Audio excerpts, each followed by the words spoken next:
to submit everything to God. We need to everything that the more we need, especially the times that we are in now. Society and the way it's systematic, the devil is very systematic in what he's doing now. He's trying to do. If you can do this yourself, you don't need your family, you don't need someone. You can do everything, even the mobile phone. You can do anything that you want. It's in the palm of your hand. You can search for everything. So the enemy is really using systematic ways to try and divide people. And if you can divide people, you've got that makes sense. This song is about everyone, and the challenge is really to spread the message across, so that we can depend more on God. Yeah, good. So Eric, I want to know that when you're in this country, I remember when we first met, we started our own choir. I had my own choir. That's right. You had your own choir. That's right. And we merged the choirs together. That's right. But when we merged the choirs together, Eric, a couple of years later on, Eric Reverence went solo. I didn't even know about this, bro. That confused me. I'm thinking to myself, me and Eric, we got this choir going on, and then all of a sudden I hear Eric Reverence is performing here and there. How did that come about? Did you get approached by somebody? Tony Miller. Tony Miller, yeah. I'll say Elder Tony Miller. What shaped me to be, the foundation. I'll say Brixton Hill. Methodist Church was the foundation. But what really took me to the next level was attending Heart to Heart. And that was I can actually testify that's that. Right. It's a wonderful church with Pastor Shirley and Tony Miller. Met a lot of good people there. Such a strong bond, isn't it? Yes, correct. And then while I was attending there, I was part of a worship movement called Worshipers Alliance Ministry. So it was like a man, a pastor that took 4 worship leaders from different churches and just put us together and we went out to different places to sing. We were doing an album as well. But in one particular meeting that we were having, I just heard God, the Holy Spirit just spoke to me clearly saying that, Eric, it's time for you to do what I've called you to do. I think, whoa. I've never ever, you hear people saying, I've heard God say this, God speaking and so forth. What was it like in a like, it was like Eric, that usually it was a voice in my head saying, Eric, it's time. So all throughout the meeting, I started to write things down. So during the meeting, obviously, not in a rude way, they thought I was writing things about the meeting. I was writing things that the Holy Spirit was telling you. And it was basically telling me things that he wanted me to do and so forth. Could you believe that as soon as I went home after the meeting and opened the door, my wife, she just shook and said, Eric, God just told me it's time for you to do what I've called you to do. I think, whoa, this is like, what more? Not to say that I was hearing things when I was in the meeting. Wasn't a coincidence. It wasn't. And then my close friend called me the same evening and said, Eric, God is telling me that I think, man, I need to be obedient to it. This is just a confirmation. I guess these days I've been blessed to know a lot of producers. So I'll go with the ones that I feel that particular song, they can, do it the way that it's meant to. And then obviously if you have a good producer, they come out with good ideas as well. So I'll send it to them and then they will come out with instrumentals.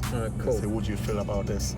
So that leads me to another burning question, which I always ask people that we interview on Let's Take a Ride Talk Club, right? Whew. Your events, do you get paid for them, Eric? Ooh, that's a very serious one, isn't it? It is a serious question, but then you know what? People need to hear about this. Of course. I think it's not that churches don't know or leaders don't. They do know. But they view, it's how they view. All right. Artists especially. All right. Remember, if a pastor is coming to preach there, they've already arranged the terms and things like that. Because they view pastors as I don't know if that's a higher pedestal Right. You know, how their mentality is. But when it comes to whether you're a worship leader, it's like you're doing it for God. You see what I mean? So that is what the problem. So are you telling everybody that the pastors, when they go and preach at the churches, or maybe in the church themselves, they're getting paid for this, of course right? they do. Obviously, it depends on the church. If you're in a Baptist churches operate different to Methodist church, but I'm talking about the independent churches. Okay. So some of the pastors, they work, so they might not take anything. Right. They might make money from books that they sell or CD. You know what I mean? Yeah. So I'm not saying all pastors, but majority of them, they view musicians, worship leaders, or whoever as service to God. That's what the problem is. Yeah. But what they don't realize is that for that person to book a studio for rehearsals, it costs money. Of course. To book a studio to go and record or have a producer to record, it costs a lot of money to do that. Yeah. And you know, to me, it's unbiblical for one to go to minister at a place and not be blessed. Cool. That's not biblical. No, right, absolutely. You know, so everyone is different, Sid. Everyone's situation is different. And I think churches needs to be more, we need to stop using the word ministry to cover up things. You know, be a blessing. That's true. Be a blessing. That's so true. Important. You know? Okay, so thank you for explaining that, Eric. So, from all the songs that you've written, Eric, which one has been your favorite song? It used to be our Carry On. Oh, yes. But now I think it's More. Can you give us a Carry On, please? Yeah. In spite of my circumstances and my tribulation, the pain I've been through, I'll carry on. In spite of everything I've done, the way I've been treated, the trials I've been through, I'll carry on. 'Cause I am yours, I am yours. Use me, Lord, to do your will. 'Cause I am yours, I am yours. Use me, Lord, to do your will. So yeah, that one was really it meant a lot to me because there's a really deep meaning. Yes. This song was inspired through when I was abused, when I went to Canada to stay with my biological dad and my stepmom. Yeah. For some reason, my stepmom just hated me and my sister that I went with. I think partly to do with because I was the male in the family, and for some reason she felt that because if, let's say, my dad passed away, I'll be the one to inherit. And I was only 12 and she had girls as well, so you can understand, isn't it? Yeah. But even though it was a wrong, why would you even think so? She did everything to try and wipe me away from my dad. So she would lie to my dad about things that I didn't do. My dad would not even listen to us. He would just constantly beat. This was Canada, a first world country. Yeah. Some of the time we'd be locked in a room for 2 days without no food. My Who dad would be locking you up? Your dad or your stepmom? Yeah, my dad. Okay. Because she would just react towards what my stepmom was saying to him.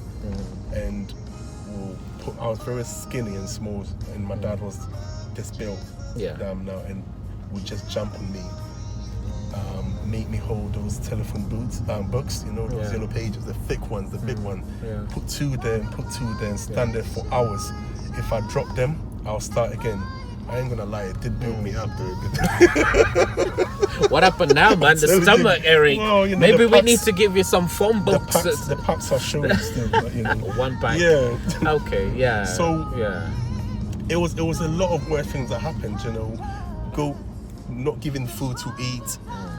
I ended up going to the supermalls to go and steal at lunchtime, or be begging friends for the leftovers, and so begging them for the food, and it kept going on, and constant abuse, and I lived with fear all the time. And even thought of well, I was going to do a jump from the 19th floor.